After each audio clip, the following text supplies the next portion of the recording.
In today's video, I'm going to teach you how to make style changes on Squarespace 7.1 Fluid Engine. By the end, you'll know exactly how to update your site's global look and fine-tune the design of individual sections so everything feels cohesive and on brand.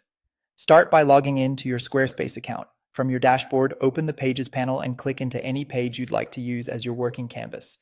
It helps to pick a page with a mix of headings, text, buttons, and images, so you can see your changes in context as you go.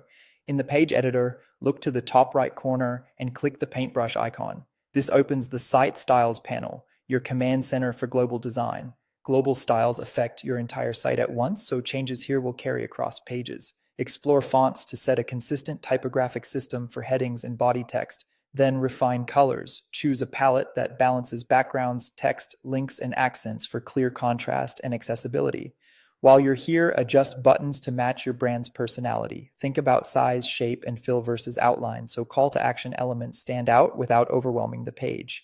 If you want a fast, curated starting point, select a theme or preset pack within Site Styles. Presets bundle fonts, colors, and spacing into cohesive combinations, letting you quickly shift the overall look and feel. They don't alter your content, just the design layer, so they're a helpful way to explore directions before fine-tuning. Now, let's focus on a single section. Fluid Engine makes it easy to apply section-specific styles without disrupting the rest of the page. Hover over the section you want to change and click Edit Section. Use the spacing and padding controls to give your content room to breathe. Consistent vertical rhythm helps readers scan, so try to keep similar spacing patterns from section to section.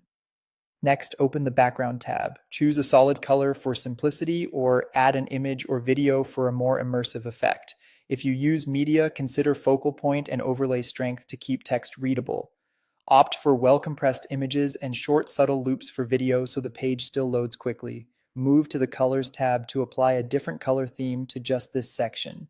This pulls from your site's palette and is perfect for alternating backgrounds or spotlighting key content while still staying on brand. When you're satisfied, click Save. Your global and section level updates are now live. That's it, you've learned how to make style changes in Squarespace 7.1 using Fluid Engine with confidence and clarity.